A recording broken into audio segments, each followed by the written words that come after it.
நம பார்வதீபதையே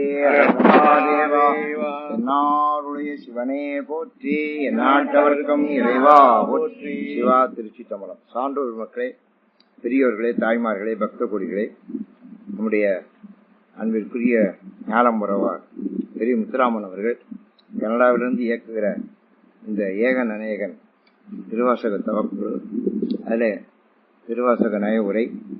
இன்றைக்கு நாம் 50வது நிகழ்ச்சி, 46வது பதிகம் திருப்படை அடிச்சி என்ற பகுதியை பார்க்க இருக்கிறோம். இப்போ இதுவரை நாம் 45 பதிகம் படிச்சிருக்கிறோம். இந்த 45 பதிகத்திலிருந்துமே வித்தியாசமானது இது. நான் ஏற்கனவே உங்களுக்கு சொல்லியிருக்கேன் பல இடத்துல. இது ஒரு வித்தியாசமான சிந்தனை, வித்தியாசமான பாட்டு, வித்தியாசமான பதிகம், வித்தியாசமான கருத்து அப்படி சொல்லியிருக்கேன். ஆனா இது மொத்தமாவே வித்தியாசமானது. இன்னைக்கு நம்ம படிக்க போறது 2 பாட்டு தான், ஆனா ரொம்ப வித்தியாசமானது. இன்னும் வித்தியாசமானதுன்னு சொல்றதோட கூட இது ரொம்ப வேறுபட்டது. திருப்படை அடிச்சு தில்லையிலருடையது பிரபஞ்ச போர். பிரபஞ்ச போர்னு பழைய காலத்துல உரை எழுதியிருக்கிறாங்க. பிரபஞ்சம்னா என்ன? இதை நம்ம மனிதர்கள், விலங்குகள், உலகத்தில் இருக்க பிராணிகள், இதெல்லாம் பல உலகங்கள் எல்லாம் சேர்ந்ததான் பிரபஞ்சம். இது இந்த ஐம்பொறி, ஐம்பூதங்கள், நிலம், நீர், நெருப்பு, காற்று, ஆகாயம் அப்படிங்கிற 5 பூதங்கள், இதெல்லாம் சேர்ந்ததான் பிரபஞ்சம். இந்த பிரபஞ்சத்தை பத்தி கந்த புராணத்தில் ரொம்ப விரிவா சொல்லப்பட்டிருக்கிறது. பிரபஞ்சங்களுக்கெல்லாம் தலைவனாகத்தான் சூரபத்மாவை சிவபெருமான் நியமித்தார். அதனால இந்த பிரபஞ்சங்களுக்குள்ள போயிட்டு வர்றதுக்கு அவன் ஒரு வாகனம் வேணும்னு கேட்டேன். அதனால அவர் இந்திரஞால தேர்னு ஒரு தேரை கொடுத்தாரு. அது இப்ப இருக்க சேட்டலைட் மாதிரி. சேட்டலைட் எப்படி எங்கெல்லாம் போகுதோ, ஸ்பேஸ்ல போகுது, ஸ்பேஸ்ன்னு சொல்லுவோம், பிரபஞ்சம்னா ஸ்பேஸ். அதுல எப்படி இப்ப சேட்டலைட் போகுதோ அது மாதிரி அந்த இந்திரஞால தேர் போகும். தேர்னா வாகனம் அர்த்தம், ஞானம்னா பூமின்னு அர்த்தம், இந்திரன்னா சொர்க்கம்னு அர்த்தம். சொர்க்கலோகத்தேர் அது எல்லா லோகத்துக்கும் போகும். அப்படி இந்திரஞால தேர்னு ஒண்ணு கொடுத்தார். அதுலதான் அவன் எல்லா உலகங்களுக்கும் போனேன். பிரபஞ்சம் முழுவதும் போனேன், பிரபஞ்சம் முழுவதையும் அடிமைப்படுத்தினேன், பிரபஞ்சம் முழுவதுக்கும் அவன் ஆட்சி செய்தான். அது அவனுடைய மிகப்பெரிய சாதனை. இது கந்த புராணம். இது கிருத யுகத்து கதை. அப்புறம் திரேதா யுகத்து கதை. அதான் ராமன், ராவணன். ராவணன்ட்ட ஒரு புஷ்ப விமானம் இருந்துச்சு. அது பூமிக்குள்ளேயும் வானத்துக்கு தான் போகும் புஷ்ப விமானம். அது இந்திரஞால தேர் மாதிரி எல்லா பிரபஞ்சத்துக்கும் போகாது புஷ்ப விமானம். அப்புறம் இப்ப நம்மகிட்ட இருக்க விமானம் இருக்கு பாருங்க, அது இப்ப இந்த கொரோனா போக விட மாட்டேங்குது. கொஞ்ச தூரத்துக்காக போச்சு, அதுவும் போக விடாம எல்லாத்தையும் விமானங்களை பூரா நிறுத்தி வச்சிருக்கேன். ஆயிரக்கணக்கான லட்சக்கணக்கான விமானம் பறந்துகிட்டு இருக்கும். இது வானத்துக்கும் பூமிக்கு பறக்கிறது இந்த விமானம். சேட்டலைட் பிரபஞ்சம் சேட்டலைட். அதுக்கு ராக்கெட் கண்டுபிடித்தார்கள். இதெல்லாம் இப்ப இருக்கிற விஞ்ஞானத்தினுடைய வளர்ச்சி. இதெல்லாம் புராணத்தில் சொல்லப்பட்டிருக்கிறது. பிரபஞ்ச போர், பிரபஞ்சங்களுக்கே போர் நடக்கும். சரிதா சொல்றானே. இப்ப இந்த சைபர் கிரைம்னு ஒண்ணு கண்டுபிடிச்சிருக்கான் பாருங்க, அதெல்லாம் இதனுடைய வளர்ச்சி தான். சைபர் கிரைம் எல்லாம் மாயப்போர். பிரபஞ்ச போர்னா மாயப்போர். மாயத்தை பத்தி தான் அதை நிறைய சொல்லி இருக்கிறாரு. ஞானவாள் ஏந்து மையர் நாதப்பறை அரைமின் மானமா ஏறு மையர் மதிவன் குடை கவிமின் ஆன நீற்று கவசம் அடைய புகுமின்கள் வான ஊர் கொள்வோம் நாம் மாயப்படை வராமே. இப்ப 2 பாடுத்தேன். இதுல என்ன சொல்லப்பட்டிருக்கு அப்படின்னா, மாயப்படையை பத்தி சொல்லப்பட்டிருக்கு. மாயம்னா என்ன அப்படிங்கிற நமக்கு தெரியும். நம்ம பிறந்தோம், சாப்பிட்டோம், வளர்ந்தோம், வாழ்றோம், ஒவ்வொரு நாளைக்கு வச்சு இருக்கிறோம். இதான் நம்ம வாழ்க்கை. ஷார்ட் லீவ்டு லைஃப், குறுகிய கால வாழ்க்கை. இன்னும் சில உயிரினங்கள் ஒரு பொழுதுதான் வாழ்மா. ஒரு பொழுது, காலை பொழுது மாலை பொழுது சொல்ல முடியாது. மாலை பொழுதுக்கே இருக்காது சில பிராணி, காலை பொழுதே போயிடும். அதத்தான் ஒரு பொழுதும் வாழ்வதறியார் ஒண்ணுவ கோடியும் அல்ல பிற அப்படின்னு வள்ளுவர் சொல்லுவோம். ஒரு பொழுது வாழ்றது அது ஈசல். கரையான் ஈசலா வரும். மண்ணுக்கு உள்ள இருந்த கரையான் மண்ணை விட்டு புறப்பட்டா பறக்கும் ஈசல். அதுக்கு ரெக்க முளைச்சிடும், பறந்துடும். பறந்துச்சுன்னா கீழே விழுகிற செத்துத்தான் விழுகும். ஒரு பொழுதுதான் கொஞ்ச நேரம் மணி கணக்கா, ஒரு 4 மணியோ 2 மணியோ 1 மணியோ 1 மணியோ தான் பறக்கும்.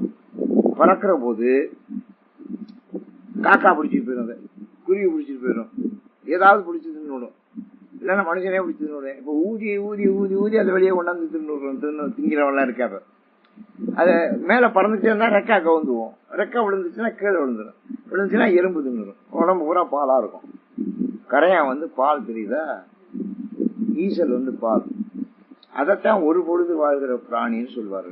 ஒரு பொழுதும் வாழ்வதறியாருங்க. மனுஷன் எப்படின்னா ஒரு பொழுதுக்காவது இருப்பானா, காலையில நான் நாளைக்கு காலைல உங்களை பாக்குறேன் அப்படிங்க, நீங்க சாயங்காலம் போயிடுவேன். நாளைக்கு காலையில உங்களை பாக்குறேன்னு சுட்டுக்குவேன், ஆனா சாயங்காலம் போயிடுவேன். ஒரு பொழுது அவன் இருக்கிறது அவனுக்கே தெரியாது, போயிடுவேன். அதனாலதான் வள்ளுவரே சொன்ன. அது மாதிரி நிறைய நிகழ்ச்சி நடக்குது. என்ன இப்பதானே பார்த்தேன், இப்பதான் என்னோட போன்ல பேசினாரு, போயிட்டாருங்க அப்படிங்கிற. ஒரு பொழுதும் வாழ்வதறியார் உண்ணுப கோடியும் அல்ல பிறங்கினாரு. அவன் என்னமோ கற்பனை பண்றானா, அதை பண்ணணும் இதை பண்ணணும், அதை செய்யணும் அதை சம்பாதிக்கணும், அந்த நாட்டுக்கு போகணும் இதை பண்ணணும் அப்படின்னு கோடிக்கணக்கான சிந்தனைகளுக்கு ஆட்படுறான் அவன். ஏன்னா அவன் ஒரு பொழுது கூட வாழ போறது இல்லை, அவன் வாழ்க்கை அவ்வளவுதான். ஆனா அவன் கோடிக்கணக்கான சிந்தனைகளுக்கு ஆளாகிறான் அப்படின்னு அவரு கேலியா பேசுறாரு. நீ அடுத்த பொழுது வாழ போறது எதுக்குடா இவ்வளவு அப்படின்னு கேக்குறாரு. அது மாதிரி ஏன் வாழ முடியல அதிகமா அப்படின்னா இந்த மாயம் தான் காரணம். இப்ப பெரிய மாயங்க, எங்க ஆத்தா சொல்லுவா இவளை பத்தி, சம்சாரத்தை பத்தி, அவன் உனக்கு என்ன மாயம் செஞ்சாலும் அப்படி பல முறைகளை சொல்லியிருக்கா, உனக்கு என்ன மாயம் செஞ்சாலும் அப்படின்னு. வேற ஒரு மாயம் செய்யல, கும்மாயம் தான் செஞ்சா. ஊர்ல கும்மாயம் ஒண்ணு இருக்கு, அவ என்ன மாயம் செஞ்சாலும். அப்ப மாயம்னு ஒண்ணு. சில வீடுகள்ல என்ன சொக்கு பொடி போட்டாங்க, அந்த பொடி போட்டா இதை பொடி, அதெல்லாம் பொய்யே, அதெல்லாம் ஒண்ணும் போட வேண்டாம். மனிதனுடைய இயல்பே அப்படி. மாயம்ங்கிறது உலகத்தை அப்படி கட்டுப்படுத்தியது. எப்படி இந்த பூமிய காற்று சூழ்ந்திருக்கிறோ தான் உதாரணம். இந்த பூமியை சுற்றி காற்று இருக்கு, அதனால எந்த ஊருக்கு போனாலும் காற்றை நம்ம சுவாசிக்கலாம். பூமியை சுற்றி எப்படி காற்று இருக்கோ, இந்த குளோப் உலகத்தை சுற்றி எப்படி கடல் இருக்குதோ, இந்த ரெண்டு உதாரணத்தை ஞாபகம் வச்சுங்க. பூமியை சுற்றி காற்று, இந்த உலகத்தை சுற்றி கடல் எப்படி இருக்குதோ அது மாதிரி இந்த பிரபஞ்சம் முழுவதும் மாயை இருக்கு. பிரபஞ்சம் முழுவதும் மாயை, உலகத்துல மட்டும் இல்ல, பிரபஞ்சம் முழுவதும் மாயை இருக்கு. மாயைங்கிறது அது ஒரு சக்தி, அது சிவனும் சக்தியும் சொல்ற பாருங்க. அந்த சக்தி தான் மாயையா மாறி இருக்கு. அப்படி மாயானே ஒரு ஊர், மாயா 7 மோட்ச ஸ்தலங்கள் சொல்றேன். அந்த ஊர்ல இருந்தாலே மோட்சம். நம்ம ஒண்ணும் செய்யவே வேணாம், ஒரு காரியம் செய்ய வேண்டாம், சும்மா அந்த ஊர்ல இருந்தாலே மோட்சம். நான் சொல்லுவேன், இந்த ஊர்கள்லாம் இருந்து என்ன பிரயோஜனம், இத்தனை வருஷம் இருந்திருக்கும், ஒரு பிரயோஜனம் இல்லை, நம்ம ஏதாவது செஞ்சாத்தே பிரயோஜனம் மோட்சம். ஆனா அந்த 7 ஊர்ல இருந்தாலே மோட்சம். அது என்னென்ன 7 ஊர் அப்படின்னா காசி, காஞ்சி, காசி, காஞ்சி, காஞ்சிபுரம், இது ரெண்டு நம்ம போயிருக்கோம். காசி, காஞ்சி. மதுரை, மதுரைன்னா வட மதுரை, இந்த மதுரை இல்ல, அதான் கிருஷ்ணமரணம் வரும். மதுரை மாயா, மதுரை மாயா. மாயான்னு என்ன தெரியுமோ, ஹரித்வார். ஹரித்வாருக்கு தான் மாயான்னு வேறு. அங்கதான் கங்கை கீழே இறங்குது, ஹரித்வார் தான் கீழே இறங்குது கங்கை.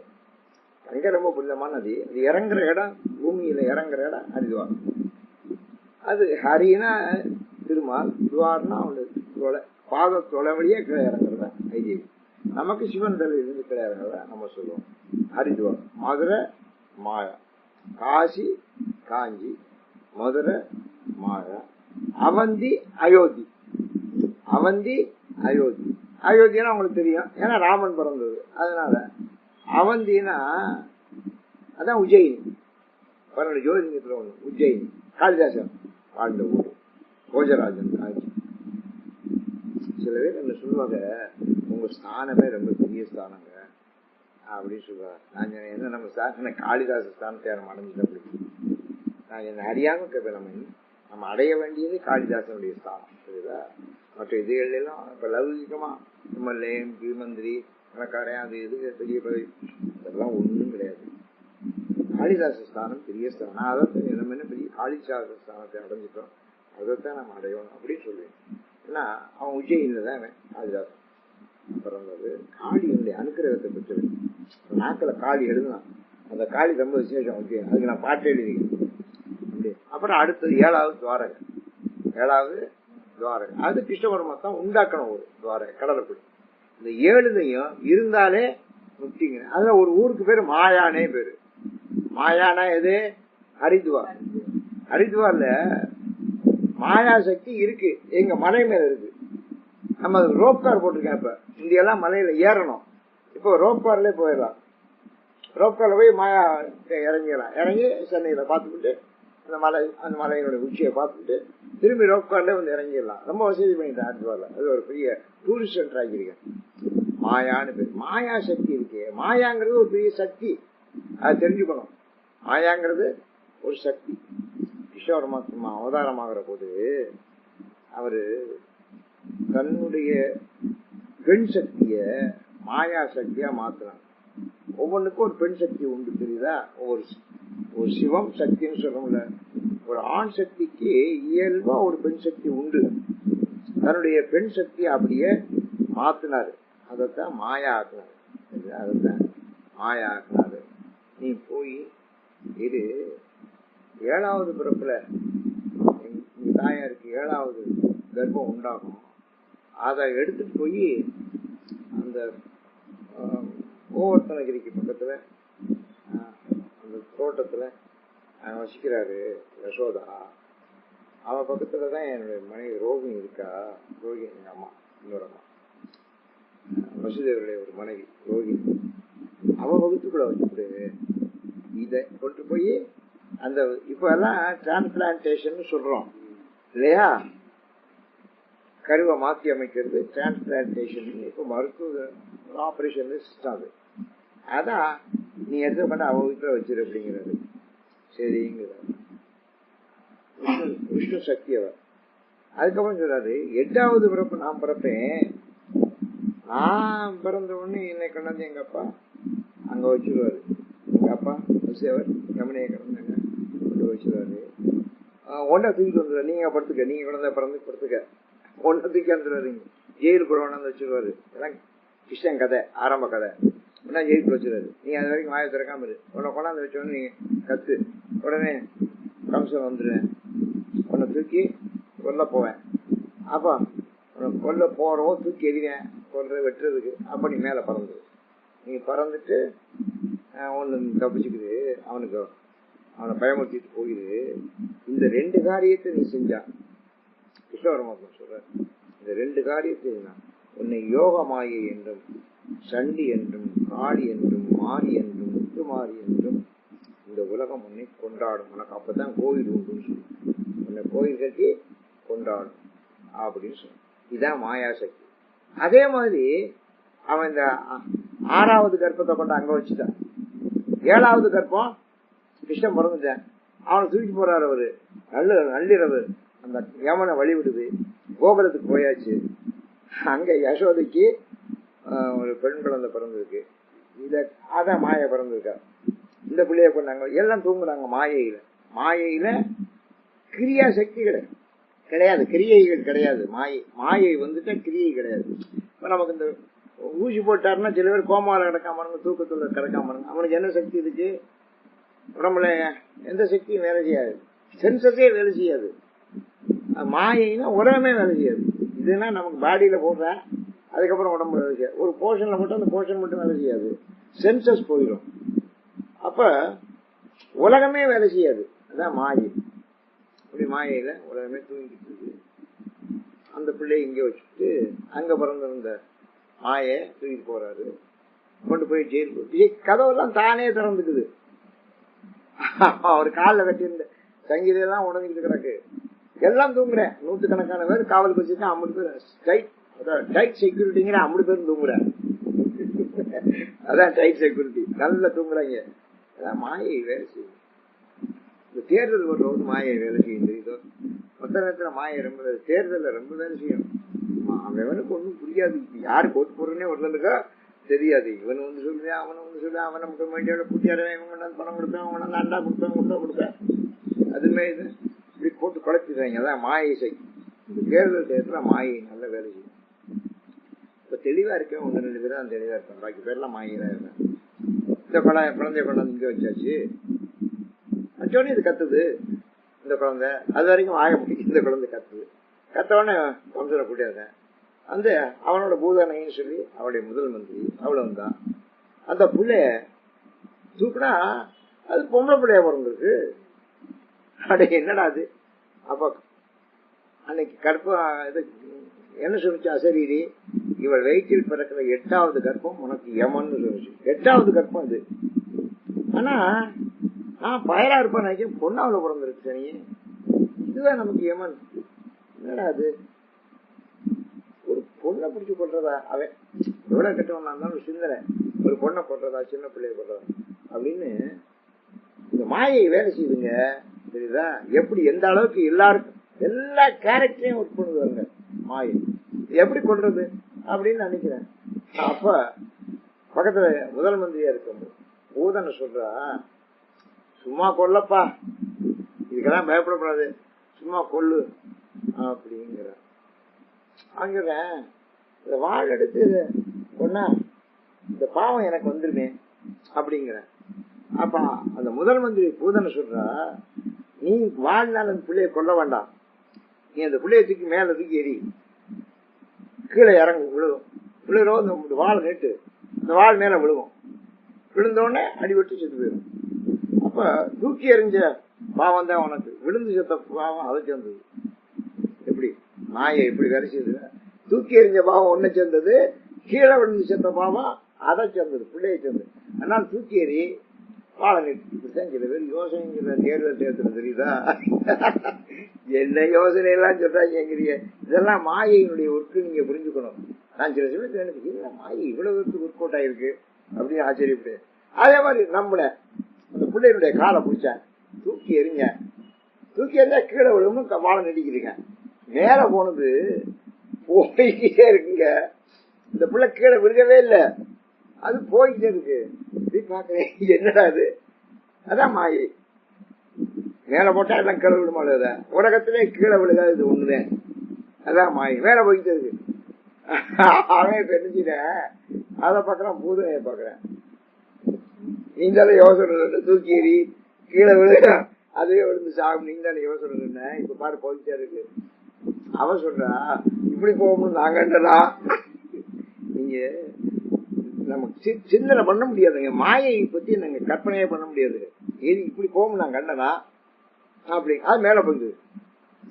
ரொம்ப தூரம் போனோம். டே மூடா, டே மூடா கம்சா, உன்னை கொல்லது இன்னொரு இடத்துல பிறந்திருக்கு, உன்னை கொல்ல பிறந்தது இன்னொரு இடத்துல இருக்கு. நானே இப்போ உன்னை கொல்லுவேன்.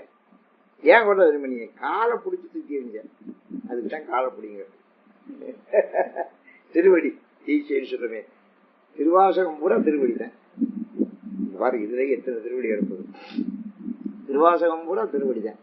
அதனால நீ திருவடியை பிடிச்சுட்டாடா, உன்னை கொல்லல, நான் விட்டுட்டு போறேன், அவன் கொல்லுவேன் அப்படின்னு போயிட்டு, உன்னை கொல்ல பிறந்தேன் இன்னொரு இடத்துல இருக்கேன் அப்படின்னு சொல்லிட்டு அது போயிடும். இப்போ உனக்கு ஒன்றும் புரியாம உனக்கு எதை பார்த்தாலும் இப்ப அரண்டு எங்கடா அந்த புள்ள, இப்ப பிறந்த புள்ள, ஒரு வாரத்துக்குள்ள பிறந்த புள்ள எங்கேதான் இருக்கான், பிடிச்சி கொள்ளுங்கடான்னு. அந்த நேரத்துல பிறந்த பிள்ளைகளை பிற கொடுறாங்க. சில சமயம் இந்த பிள்ளை ஆஸ்பத்திரியில பிறந்தா பவுன் கொடுப்பாங்க, ஓகேங்களா? அப்படி சில பிள்ளைகளுக்கு பவுன் கிடைக்கும், சில பிள்ளைகளுக்கு சாவுதான் கிடைக்கும். எல்லாம் மாயை உட்பண்ணுங்க. அதான் மாயாசக்தி, அதான் விஷ்ணு மாயைன்னு சொல்றது. அது பேரு விஷ்ணு மாயை, விஷ்ணுடைய மாயை. இந்த மாயை தான் உலகத்தை ஆட்சி படைக்குதுங்க. இப்ப நம்ம உலகத்துல வாழ்றோமா இல்லையா? எதனால வாழ்றோம்? நம்ம சாக போறோம்னு தெரியுது, ஆனா யாருக்காவது மனசு இருந்தோம் நாளைக்கு நீ சாக போற 10 மணிக்குன்னா அவவே வேற வேலை போனா ஒன்னும் ஓடாது, தெரியுதா? அதனால சாவை தெரியாம வச்சாரு, சாவை தெரியாம வச்சாரு. அதான் மாயை, சாவை தெரியாம வச்சாரு. ஆஸ்பத்திரிக்கு இப்ப நான் பொழைச்சு வரோம்னு போனோடனே அவன் கொண்டு விடுற, ஆஸ்பத்திரிக்கார கொண்டு விடுற. செத்து போனவனுக்கு போய் ஊசி ஓடுக்கு இருக்காங்க, அதுக்கு ஆக்சிஜன் ஓடுது, உசுறு இருக்குங்கிறேன். இல்லை நான் 4 லட்சம் ரூபா கட்டுங்கிறேன். இன்னும் இதுக்கு ஊசி ஓட்டா ஒரு ஊசி 60,000 ரூபா, 3 ஊசி ஓட்டா பொழைச்சுக்கோங்க. சரி போடுங்கிறேன். செத்ததுக்கு ஊசி போடுறாங்க. இதெல்லாம் என்ன? மாயை தானே. எனக்கு தெரியும் ஒரு ஆட்சி, வருமான ஆட்சி, புருஷனை கொண்ட ஆஸ்பத்திரியில் விட்டுருந்தாங்க. ஒரு 10 நாள் ஆச்சு, என்னமோ வைத்தியம் பண்ணாங்க, அது ஒன்றும் சரியா வரல. அப்புறம் அவங்க என்ன, ஒரு ஊசி 60,000 ரூபா, ஒரு 4 ஊசி வாங்கி வந்து போட்டா, வெளிநாட்டுல வர வச்சு போட்டா அவர் குழைச்சிக்கிட்டு அப்படின்னா அந்த ஆட்சி வந்துச்சு. அதெல்லாம் ஒரு ஊசி வேண்டாம், நீ இத்தனை நாள் பார்த்த போதும், எங்களை ஆளை விடு, நான் வீட்டுக்கு கூட்டிட்டு போறேன், நீங்க வீட்டுக்கு கூட்டு போன செத்து போயிட போனா போயிட்டு போறா, நீ விடு, என்ன நீ இங்க இருந்தாலும் நீ கொள்ளத்தான் போற, நல்லா தெளிவாச்சு, இங்க இருந்தாலும் கொள்ளத்தான் போற, இந்த பணமா செஞ்சுட்டு நான் கூட்டிட்டு போறேன். நீங்க கூட்டு வந்துச்சுங்க, கூட்டு வந்து அப்புறம் திருவாசம் பார்த்து பிடிச்ச அப்புறம் ஒரு வாரம் அப்படித்தான் வச்சுக்க. தெளிவா இருக்கணும். நீங்க ரொம்ப பேருக்கு தெளிவு வராது, மாயை தான் ஒரு கோட்டம் வந்துருதா. அப்புறம் நான் கூட்டி வந்துட்டாக்கா என்ன நான் சரியா பார்க்கல, சரியா கவனிக்க சொன்னா சுட்டுக்கூடாது. இப்ப என்ன புரிஞ்சு, நம்ம மாயைக்கு இடம் கொடுத்துடக்கூடாது, மாயையை விட்டு வெளியே வரணும். மாயையை விட்டு வெளியே வரலைன்னா, மாயையை விட்டு வெளியே வரலைன்னா நாம அந்த மாயா சக்திக்கு உள்ளதான் இருக்கணும். இந்த கோமாவுக்கு நமக்கு மருந்து கொடுக்குறாங்கல்ல, அந்த சக்திக்குள்ள நம்ம இருக்கோம். இப்போ ஆப்ரேஷன் பண்றபோது என்ன செய்வேன், அந்த மருந்து கொடுத்துருவேன். அந்த மருந்து 3 மணி நேரம் 2 மணி நேரம் 4 மணி நேரம் டைம் கொடுத்து வச்சுருவேன். அந்த டயத்து வரைக்கும் அது ஒர்க் பண்ணும். அது வரைக்கும் உடம்புல ஒன்றும் சக்தி நமக்கு தெரியாது, புலன்கள் வேலை செய்யாது. ஆப்ரேஷன் முடிஞ்சிருச்சுன்னா படுக்க போட்டுருவேன். படுக்க போட்டு அப்புறம் 15 நிமிஷம் 20 நிமிஷம் தான் ஒர்க் அவுட் ஆகும். அதுக்கப்புறம் கண்ணை முடிச்சுவேன். சரிதா? அவன் முடிக்கலன்னா செத்து போயிட்டான்னு அர்த்தம். அவன் முடிக்கலைன்னா செத்து போயிட்டான்னு அர்த்தம். கொஞ்சம் டாக்டர், பெரிய டாக்டர், ஆப்ரேஷன் டாக்டர் ரங்கபாஷன் சொன்னாரு, சார் நீங்கெல்லாம் ஒரு நல்ல டாக்டர் சூஸ் பண்ணி வரீங்க, நாங்கெல்லாம் அந்த மயக்க மருந்து கொடுக்குற பாருங்க அவனை சூஸ் பண்ணிக்குவோம் நாங்க. ஏன்னா அவன் கரெக்டா மயக்க மருந்து கொடுக்கலன்னா எந்திரிக்க மாட்டேன். சில பேர் நடுவெளியில் எந்திரிச்சு ஆப்ரேஷன் பண்றது, நடுவெளியில் எந்திரிச்சால ஆப்ரேஷன் நான் பண்ண முடியுவேன். யோசிச்சு பாருங்க, 3 மணி நேரம் ஆப்ரேஷன் நடக்குன்னா 3 மணி நேரம் தன்னனவு இல்லாம கிடக்கணும். அப்பதான் ஆப்ரேஷன். அவன் 2 மணிக்கு எந்திரிச்சு வந்து காலை பிடிச்சி கையை பிடிச்சி.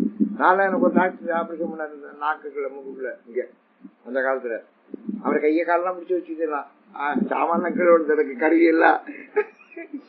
அவர் சொன்னாரு, சார் என்ன சார் இல்ல ஆப்ரேஷன் பண்ண விட மாட்டேங்கிறீங்க, எனக்கு சென்சஸோட பண்றாரு அவரு. அது ஒரு விதமான வைத்தியம்.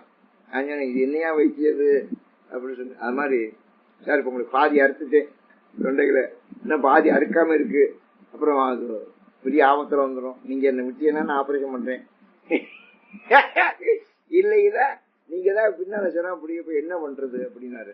நான் அப்புறம் பாத்தீங்கன்னா நமக்கு தான் ஆபத்து, சரியா பண்ணு. அப்புறம் வாயை பத்தி திறந்துக்கிட்டு அப்படியே சென்சஸே இல்லாம இருந்தீங்க, கண்ட்ரோல் பண்ணிக்கிட்டேன். இதெல்லாம் என்ன தெரியுமா, மாயின்னு வச்சு. இந்த மாயை தாங்க உலகத்தை கண்ட்ரோல் பண்ணுது. உலகத்தை கண்ட்ரோல் பண்ணுது. இங்க பாருங்க, உலகத்தை பூரா நான் கண்ட்ரோல் பண்றேன்னு ராஜாக்கள் கிளம்புனாங்க. அலெக்சாண்டர் கிளம்புனேன், அவனால முடியல. அதுக்கப்புறம் நெப்போலியன் கிளம்புனேன், அவனால முடியல. அதுக்கப்புறம் ஹிட்லர் கிளம்புனேன், முடியல. இந்த கொரோனா கிளம்புச்சு, கண்ட்ரோல் பண்ணிட்டு. கொரோனா உலகத்தையே கண்ட்ரோல் பண்ணிடுச்சு. இது உலக அதிசயத்துல ஒண்ணுங்க. உலக சரித்திரத்திலேயே இதுவரை இந்த பிரபஞ்சத்திலேயே இப்படி ஒரு நிகழ்ச்சி நடந்தது.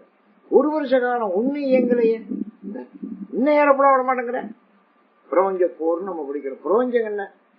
அதனால மாயை எப்படி ஆட்பட்டு இருக்கு, எப்படி உலகத்தை அச்சுறுத்துது, எப்படி உலகத்தை கட்டுப்படுத்துது அப்படிங்கறத இந்த பாட்டு, இந்த 2 பாட்டு என்னன்னா இந்த மாயை பற்றிய பாட்டுதான். நாரதர் ஒன்னா சிவருமான பார்த்து கேட்டாரு, சாமி இந்த மாயைன்னு சொல்லல அப்படின்னா என்னன்னு கேட்டாரு. நாரதர் கேட்க, நாரதர் உலகமுறை செய்வாரு, அவருக்கு தெரியாத விஷயம் இல்லை. அவரு கேட்கிறாரு மாயைனா என்னன்னு. சிவருமான் சொன்னாரு, நாரதா முதல்ல தண்ணி ரொம்ப தாகமா இருக்கு, ஒரு டம்ளர் தண்ணி கொண்டு வா அப்படின்னு. சரி சாமி, நான் கேள்விக்கு போய் சொல்லல, எனக்கு ஒரு டம்ளர் தண்ணி கொண்டு வரேன். உடனே சரி சாமி டம்ளர் கொண்டு வரேன் அப்படின்னு அவன் எங்கேருந்து போறேன். நாரதர் போறாருங்க, எங்கடா தண்ணி கிடைக்கும், மேல எங்கடா தண்ணி கிடைக்கும் அப்படின்னு பாத்துக்கிட்டே போறேன். கொஞ்ச தூரம் சில மைல்கள் போயிட்டேன். சில மைல்கள் போன பாடு ஒரு பாலம் மாதிரி ஒரு பிரதேசம் இருக்கு.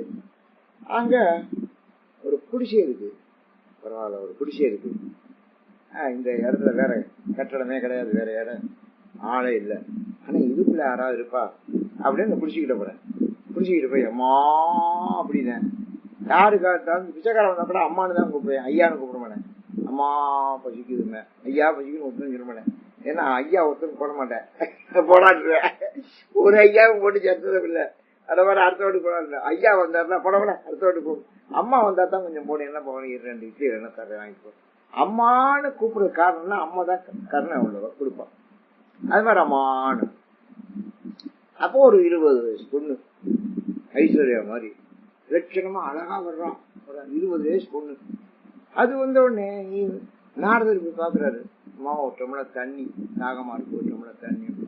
இதை அந்த கொண்டாடுறேன் உள்ள போறான், ஒரு டம்ளர்ல தண்ணி கொண்டு வர்றான். அந்த டம்ளரை கொண்டாந்து இவன் டம்ளரை பாக்கல, அவளையே பாத்துக்கிட்டு இருக்கேன்.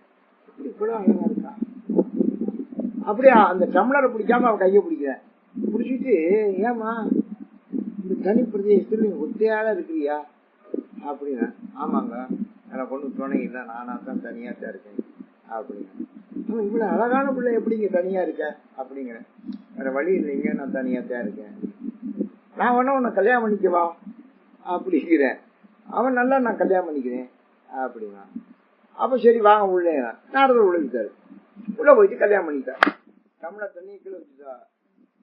சிவருமா அங்கே நிற்கிறாரு. தண்ணி கேட்டவரு அங்கே அங்கே இருக்காரு. இதே இங்க வந்து இவளை கல்யாணம் பண்ணிட்டேன். புடிச்ச ஒரு சின்ன புடிச்ச அதுக்குள்ள பண்ட மாத்திரங்கள்லாம் இருக்கு, சமையல் பண்றதுக்கு. கல்யாணம் பண்ணிட்டு வாழ்க்கை நடத்துறா. 1 வருஷம் ஆச்சு. ஒரு குழந்தை பிறந்தது, ஒரு பெண் குழந்தை, அழகான குழந்தை. ஏப்பா அற்புதமான குழந்தை, போன மாதிரியே ரொம்ப நல்ல குழந்தைப்பா அப்படின்னு நாரதர் பாராட்டாரு. 2வது வருஷம் முடிகிற போது இன்னொரு பெண் குழந்தை பிறந்துருது.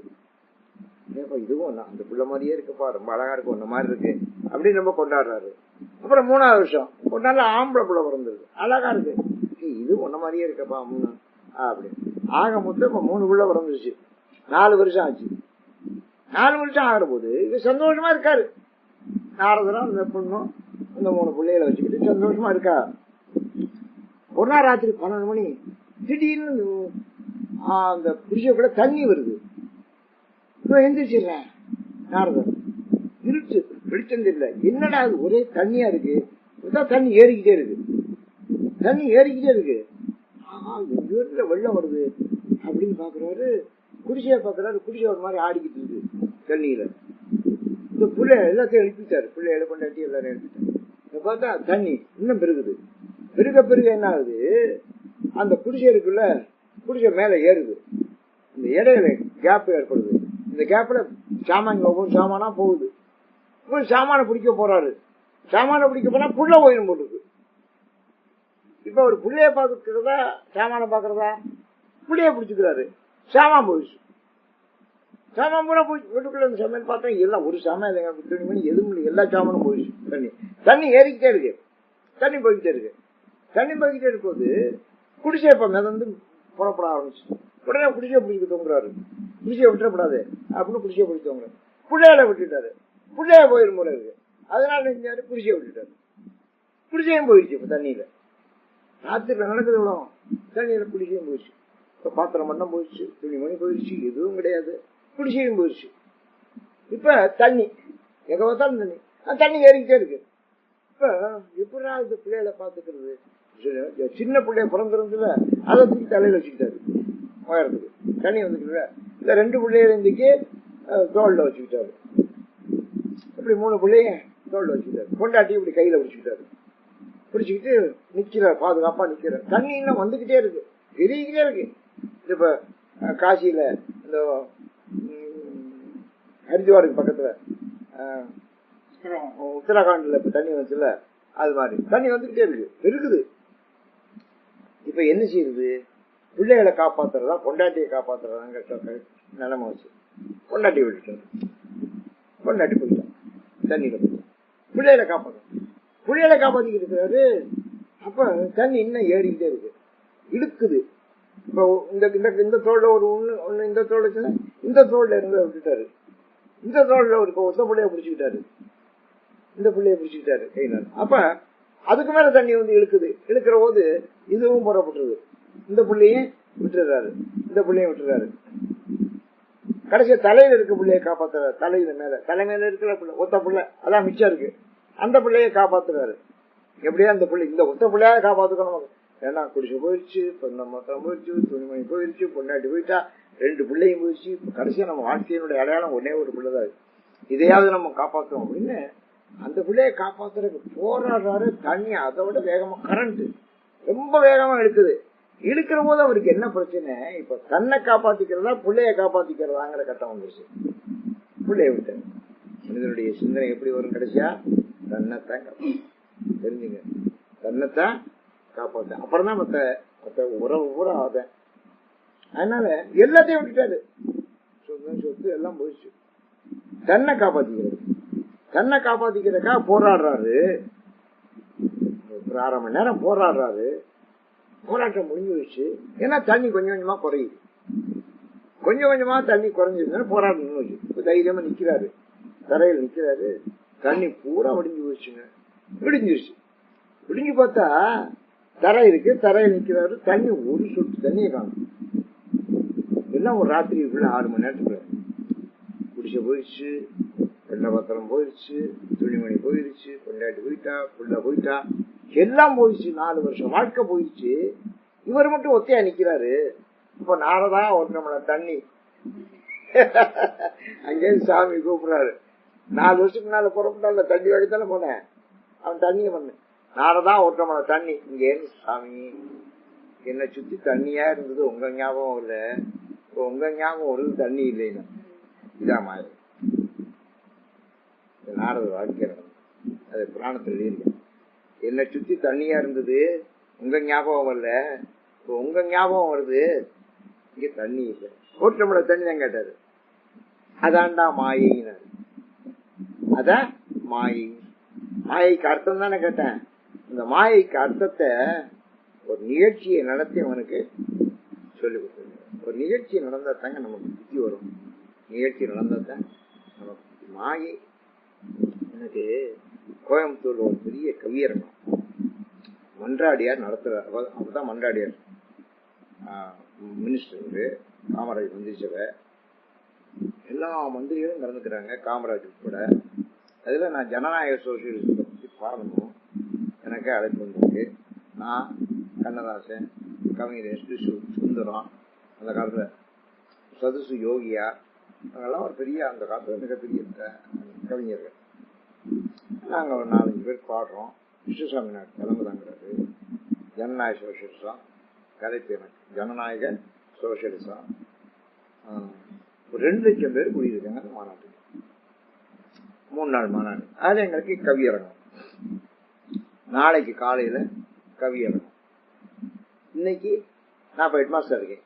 இன்னைக்கு காலையில நாங்க 6ஆம் வேலை ஹெட்மாஸ்டர் இருக்கேன். எங்களுக்கு ஒரு புள்ள 3ஆவதா ஒரு பொண்ணு குழந்தை பிறந்துச்சு. ரொம்ப அழகா இருக்கும். உங்களுக்கு 1வது 2வது இளவையினி 3வது அது நப்ப சேலைன்னு பேர் வச்சேன். புறவர் ரொம்ப அழகா இருக்கும். மேல இருக்கு இப்படி ஒரு அழகு நானே பார்த்தேன். அவ்வளவு அழகா இருக்கும். நல்ல நேரம் 10 மாசம் தான் இருந்தது. திடீர்னு காலையில உடம்பு நல்ல சரியில்லை, ஒரு மாதிரி ஆயிடுச்சு. சரி நீ பிழைக்கிறது கஷ்டம் சொல்லிட்டு ஒரு கார் எடுத்துட்டு நாங்க தேவோட்டைக்கு வீட்டுக்கு வந்தோம். வீட்டுக்கு வந்து எல்லாரும் வீட்டுக்கு வந்து கொஞ்சம் எடுத்து செத்து வச்சுது அந்த பிள்ளை. 10 மாசம் தான் இருந்தது அந்த பிள்ளை. கொஞ்சம் அந்த கரெல்லாம் வந்துட்டேன். அப்புறம் 1 மணிக்கு நான் கையில அதை ஒரு துணியில வச்சு அந்த பிள்ளைய எடிக்கிட்டு கட்டத்தில் இருக்கணும். ஒரு 10-20 பேர் என்ன நடந்துருந்தா போய் அதை மண்ணுக்கு வண்டிப்பா வச்சுக்கிட்டு வீட்டுக்கு வந்து குளிச்சுட்டு நான் சாப்பிட்டேன். மணி 3 மணி. கொஞ்ச நேரம் பேசிக்கிட்டேன். எல்லாரும் கொடுத்தாங்க. நான் விழுந்தேன். 3 மாங்க ஒரு ஆத்தாள் இருந்தா ஒரு 3:30 மணி இருக்கும். நான் போய் கொட்டியை தூக்குறேன். என்ன கொட்டியை தூக்குறீங்கன்னா, நான் கோயம்புத்தூருக்கு போறேன். கோயம்புத்தூர்லாம் கவியரங்க நாளைக்கு காலைல கவியரங்க கோயம்புத்தூர். அங்க எல்லாம் நான் வரலையே, குழந்தை இறந்து போச்சுன்னு அப்படி நான் வரலேன்னு சொல்ல, குழந்தை இறந்து போச்சு அப்படி சொல்லி நான் தந்தி கொடுத்தேன் அவளுக்கு. அதுவும் அவளுக்கு ரீச் ஆயிடுச்சு. அவங்களாம் நான் வரமாட்டேன்னு இருக்கா. ஆனா நான் முட்டி தூக்கிட்டேன். கேட்டா என்னங்க இப்போ முட்டி தூக்கிட்டே அப்படின்னா, நான் சொன்னேன் இல்லப்பா அது செத்து போச்சு. அது கதை முடிஞ்சது, நம்ம கதை முடியல. அது கதை முடிஞ்சது, ஆனா நம்ம கதை முடியல. அதனால நமக்கு கடமை அழைக்கிறது. அதனால நம்ம அடுத்த வேலைக்கு போனப்பா ஒரே ஸ்டேஜில் நின்றுக்கூடாது. நமக்கு கட்டம் ஒண்ணு இல்லை, பல கட்டம். அதனால நான் கவிரங்க போறேன், நாளைக்கு கவிரங்க முடிச்சு நாளைக்கு நைட் ட்ரெயின் ஏறி நாளைக்கு காலை விடியறதுக்கு நான் வந்துடுவேன். எல்லாரும் கேதம் கேட்க ஒரு ஆள் என்ன, நான் காரைக்குடிக்கு போயிருக்கேன்னு சொல்லி நான் வந்துடுவேன்னு சொல்லி கொஞ்ச நேரம் இருந்து பார்த்துட்டு போயிடுவா. இருக்கிற எவ்வளவு நேரம் இருப்பாங்க, கொஞ்ச நேரம் தான் இருப்பா, அப்புறம் போயிடுவா சொல்லிடுவேன். அது மாதிரி ஒரு போனேன், எங்க பாடினேன், ரொம்ப ஆச்சரியப்பட்டாலும் நான் பாடின கவிதைகள்லேயே அற்புதமான கவிதை. இது எப்படி இதெல்லாம் என்ன, இதெல்லாம் இப்ப நடந்த நிகழ்ச்சி எல்லாம் மாயை தானே. இந்த மாயையில நம்ம மாட்டிக்கிட்டோம்னா அதோட சரி. இந்த மாயையை விட்டு நம்ம வெளியில வரணும், அதுக்கு போராடணும். அது போராடுறதான் இது. மாயையை எதிர்த்து போராடுற கதை தான் இந்த கதை. தெரிஞ்சுக்க, இப்ப நம்ம சொல்லக்கூடிய பாட்டு ஒரு சிந்தனை.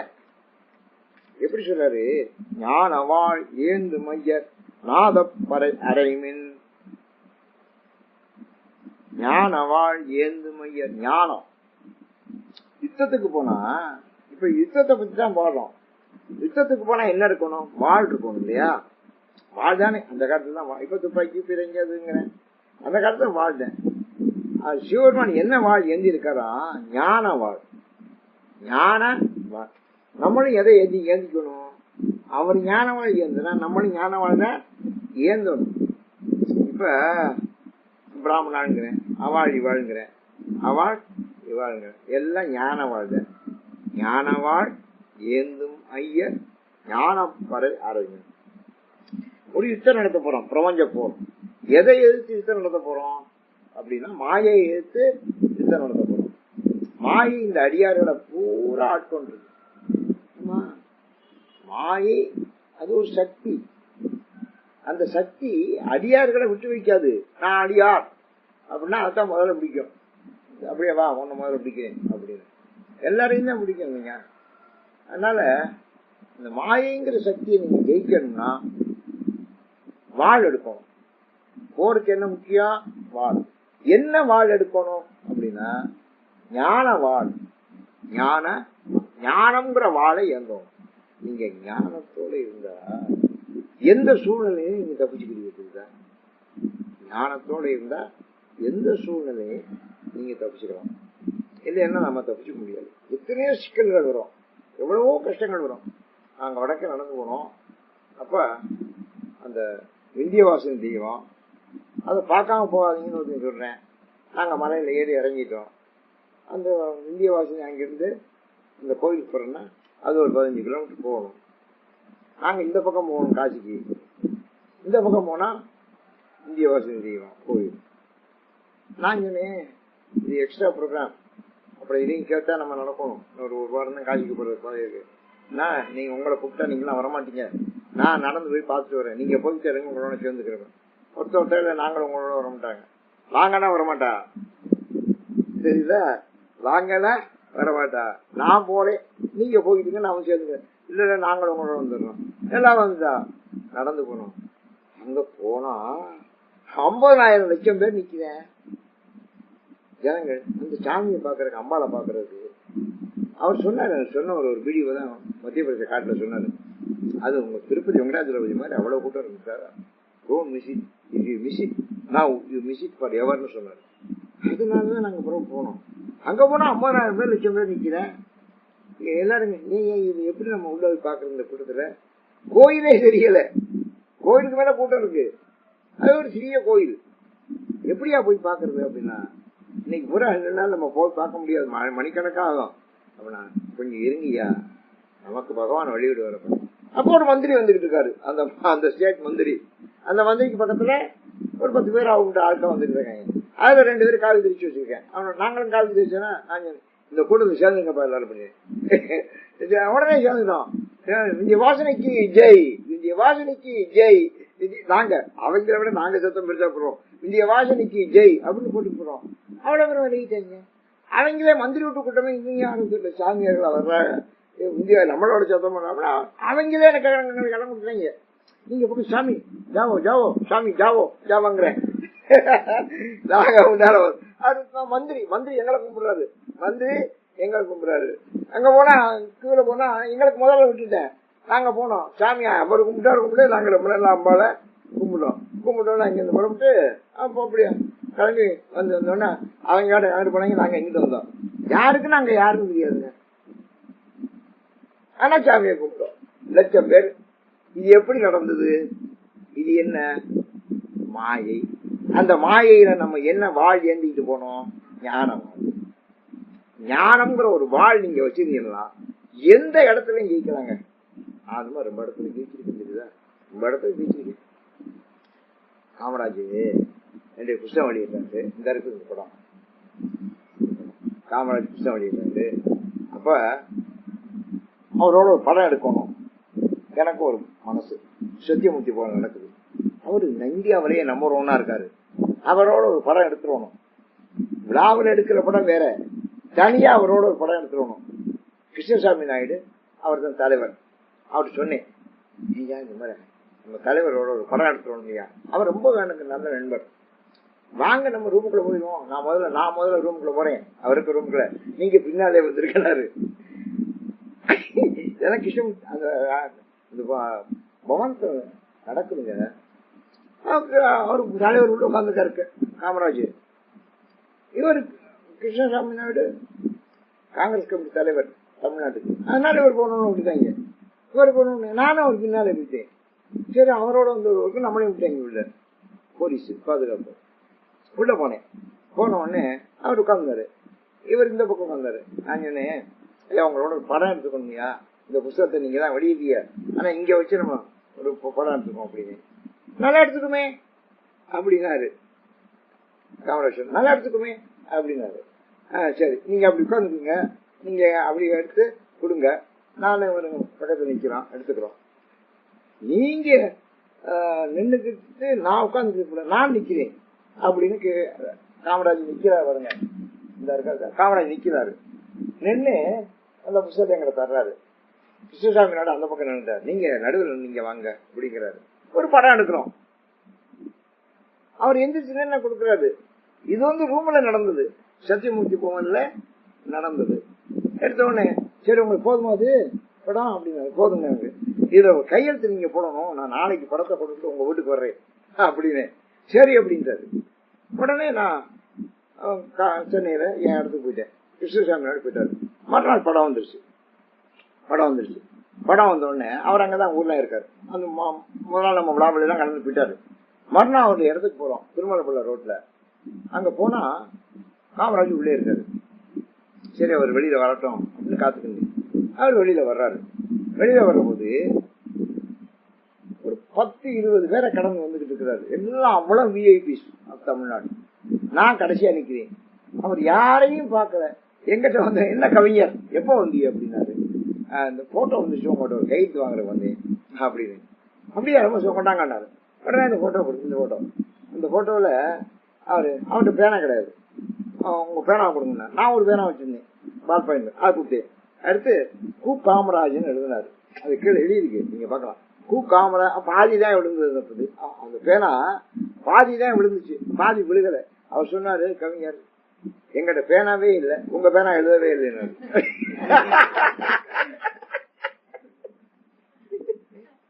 நடந்துச்சுங்க, நம்பர் 1 இந்தியாவிலேயே அப்ப நடந்து சமாளி.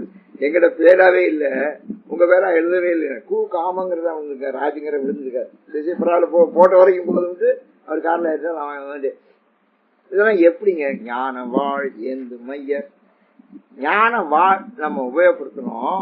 ஒரு பெரிய போர்ல நம்ம ஜெயிக்கணும்னா வாழ் வேணும். அது மாதிரி ஒரு மாயையை ஜெயிக்கணும் அப்படின்னா ஒரு வாழ் வேணும். அது என்ன வாழ்? ஞான வாழ். எப்படி வரி செய்யணும்? ஒரு வரி தான் இவ்வளவு நேரம், ஒரு வார்த்தை, இதுக்கு தான் நான் இவ்வளவு நேரம் அர்த்தம் சொல்லிருக்கேன். ஞான வாழ் ஏந்து மையர். யாரு? சிவரும். ஐயர்னா யாரு? மேலானவன் அர்த்தம். வேளாணவர்னா என்ன அர்த்தம்? தலைவர். அவர்தான் சிவரும். ஞான வாழ் ஏந்து மையர் நாதப்பறை அறைமின். அதுக்கு யுத்தத்துக்கு போன பறை அறை இருக்குல்ல, அது என்ன பறை? பறை கொட்டோம்ல, போர்ப்பறை. போர்ப்பறைன்னு சொல்லுவேன். யுத்தத்துல யுத்தமே வரலைன்னா கூட அந்த மரம் இருக்குல்ல, மரத்துல அந்த ஏதாவது ஒண்ணு தொங்குமா, அப்ப காத்து அடிக்குமா. காத்து அடிக்கிற போது இந்த தோல்ல போய் சத்தம் கேட்குமா. அப்ப சத்தம் கேட்டா போர்ப்பறை கொட்ட மாதிரி இருக்குமா. அந்த சத்தத்தை கேட்டோன்னு அதுபோர் என்னும் எண்ணையும் உடனே அது போர் என்னும் என்னையும் அந்த சத்தத்தை கேட்டு எல்லாம் போர் வந்துருச்சு அப்படின்னு ஒருத்தன் எந்திரிச்சுவானா, கிளம்புவானா. அவன் யாருன்னா அதிகமானான். மரத்துல இருக்கிற இலைகள் போற சத்தத்தை கேட்டு போர் வந்துருச்சுன்னு எந்திரிப்பான். அப்ப அது போர்ப்பறை. போர்ப்பறை கட்டா எவன் எந்திரிப்பேன்? சும்மா மரத்துல பறைய கட்டியிருப்பாங்களா, அதுல காத்தடிக்குமா? அந்த காத்தடிக்கிற சத்தத்துல பறை சத்தம், குற்ற சத்தம் கேட்குமா? அந்த சத்தம் கேட்டாலே போர் வந்துருச்சுன்னு எந்திரிச்சுவாங்க அதிகமா. அது போர் என்னும் அது போர் என்னும் என்னையும் கூட, என்னையா என்னுடைய தலைவன் இருக்கிறான், அவன் தான் அதிகமானு புறநானூர்ல ஔவையார் போடுவார். அப்படி போர்னா பறை இருக்கணும், போர்னா பறை இருக்கணும். இப்போ என்ன போர் சொல்றாரு? மாயப்போர். மாயப்போருக்கு என்ன? வாழ் ஞான வாழ் ஏந்தும் ஐயர் நாத பறை அரைமின். என்ன பறை? நாதப்பறை. நாதம்னா இத நம்ம பாட்டு போடுறோம் பாருங்க, இந்த பாட்டு போடுறதுக்கு எத்தனை விதமான சங்கீத வாத்தியங்கள் இருக்கு. அதெல்லாம் நாதமா தான் நீங்க இருக்க சிவருமான். நாத வடிவு தானே. தியாகராஜ சுவாமி திருவையால நாதமா தான் அவர் வழிபட்டாரு இல்லையா? அவன் ஞானமா இருக்க, அவன் நாதமா இருக்க. புரியுதாது? அவன் ஞானமா இருக்க, அவன் நாதமா இருக்க. நம்ம ஞானமா இருந்தாலும் தப்பிச்சுக்கலாம், நம்ம நாதமா இருந்தாலும் தப்பிச்சுக்கலாம். நாதமா இருக்கணும். நாதப்பறை அரைமின்னு தான். நாதம்ங்கிற பறைய நீங்க கொட்டுங்க. அது வெறும் போர்ப்பறை இல்ல, நாதப்பறை. நாதம்னா பாடுற இப்படி உருகுறானே. ஒரு தடவை எமசுபலிஷனுக்கு போன் வந்து மகாத்மா காந்தி தேசாய்க்கு இருந்து, டெல்லியில இருந்து, நான் தேசாய் பேசுறேன் பாபுஜி சொல்ல சொன்னார் அப்படின்னு. எமசுபலிஷி என்னன்னு கேட்கிறான். இந்த மாதிரி மராட்டியில ஒரு பாட்டு இருக்கு, அந்த பாட்டு நீ தான் பாடணுமா பாபு சொல்றாரு, அதுக்காகத்தான் கூப்பிட்டுறேன். அந்த மாதிரி சொன்னிச்சு. எனக்கு மராட்டியெல்லாம் தெரியாதுங்க, அந்த சங்கீதம் எல்லாம் எனக்கு தெரியாது, என்னால அதெல்லாம் படிச்சு கிடிச்சு பாட முடியாது, இங்க பாபுட்டு சொல்லுங்கன்னாரு. அவர் சொன்னார் தேசாய் பிஏ பாபு எங்கிட்ட கூட போனேன்னாரு. வாங்கினாரு பாபு பேசுறாரு. என்ன எம்எஸ், இந்த பாட்டு நீ தான் பாடணும், இதை தவிர இந்தியாவில் இந்த பாட்டை பாடுறக்கு ஆடுங்கிறாரு அவரு. சரி பாபுஜி நீங்க சொல்ல நான் என்ன சொல்றது, எனக்கு ஒரு மாசம் டைம் கொடுங்க, நான் அதுக்குள்ள படிச்சு நான் தெரிஞ்சு பாடுறேன். சரி ஒரு மாசம் என்ன 2 மாசம் வேணாலும் எடுத்துக்க, நல்லா பாடு, நீ தான் அதை பாடணும் அப்படின்னு. சரி சரி பாபுஜி எனக்கு 2 மாசம் கொடுத்துருங்க, நான் அதுக்குள்ள பாடுறேன்னு சொல்லிட்டு வச்சிருச்சு. அப்புறம் என்ன மாற்றம்னு சொன்னது, அவர் சொன்னோன்னே மறுக்க முடியுமா பாபு சொல்றது? சரின்னு மெட்ராஸ்ல யாருக்கெல்லாம் மராட்டி தெரியும்னு ஆட்களை விட்டு தேடி கண்டுபிடிச்சு மராட்டி தெரிஞ்சவங்க கூட்டியாந்து வச்சு மராட்டி சொல்லித்தர சொல்லி, அந்த நாதத்தை சொல்லித்தர சொல்லி, அந்த ராகத்தை சொல்லித்தர சொல்லி, அந்த பாட்டை சொல்லித்தர சொல்லி, ஒவ்வொரு ஸ்டேஜ் பை ஸ்டேஜ் அந்த அம்மா பாடு கத்துக்கச்சுங்க. யாருக்கும் தெரியாத பாட்டுங்க. அந்த மராட்டிக்காரனுக்கு அந்த பாட்டு பாட வராது, அதை ரொம்ப அழகா கத்துக்கிட்டு பாபுக்கு சொன்னிச்சு. நான் ரெடி ஆகிட்டேன், நான் 2ஆம் தேதி வர்றேன். ரொம்ப நல்லா போச்சு. நம்ம பிரேயர்ல நீ படிக்கலாம். ஒரு சாயங்காலம் 6 மணிக்கு பிரேயர் டெல்லியில. அதுக்கு வந்துச்சு. வந்த உடனே அவரு அறிமுகப்படுத்தினாரு, இது மாதிரி புதுசா நம்ம எம்எஸ் சுப்புலட்சுமி பாடப்படுறோம், அது நீங்க கேளுங்க அப்படின்னாரு. ஆயிரக்கணக்கான ஜனங்கள் இருக்காங்க. மராட்டி சாங், அந்த நாதத்தை அவருடைய குரல்ல பாடுறா அப்படி அப்படி நாகம் கட்டுன்னு நிக்கும். மகுடிக்கு நாகம் கட்டுன்னு நிக்கும்ல, அப்படி கட்டுன்னு நிக்குது கூட்டமெல்லாம். பாபுவே அசந்து பண்ணாரு. சொன்னாரா பாடி முடிச்சோன்னே, எம்எஸ் இதுக்குதான் உன்ன நான் பாட சொன்னேன், இதுக்காகத்தான் ஒன்ன பாட சொன்னேன். உனக்கு சமமா யாரும் பாட முடியாது, வேற யாராலும் பாட முடியாது, நீ தான் பாட முடியும், அதனாலதான் உன்ன பாட சொன்னேன். பத்தியா கூட்டமே இப்ப கட்டுப்பட்டு கிடக்குச்சியா அப்படி சொன்னாங்க. அதான் நாதப்பறை. யுத்தத்துக்கு போர்ப்பறை, கூட்டத்துக்கு நாதப்பறை. நாதப்பறை அறிவு ஞானவாள் ஏந்து மையர். அவர்தான் தலைவர். அவர் ஞான வாழை ஏந்தி இருக்காரு, நாதத்தை பறையா வச்சிருக்கிறாரு. நாதத்தை நாத ரொம்ப பகவான் நாத வடிவமா இருக்காருங்க. பகவான் நாத வடிவமா இருக்காரு. நாதத்தால் அவனை வழிபடலாம், வேதத்தால வழிபடலாம். வேதம் சொல்லிக்கிட்டே இருந்தாலும் வந்துடுவேன். பாதத்தால வழிபடலாம். பாத யாத்திரை போறோம்ல, இப்ப நம்ம காசிக்கு பாத யாத்திரை போறோம்ல, எங்களுக்கு எத்தனை முறை வந்திருக்கேன் அவன் பாதையில, ஒரு தடவையா 2 தடவை எவ்வளவு காட்சி விட்டுருக்கேன், எத்தனை முறை வந்திருக்கேன். பாதத்தால வழிபடலாம். இதுக்கெல்லாமே வருவேன். அதனால ஞானவாள் ஏந்து மையர் நாதப்பறை அரைமின் மானமா ஏறு மையர் மதிவன் கொடை கவிமின்.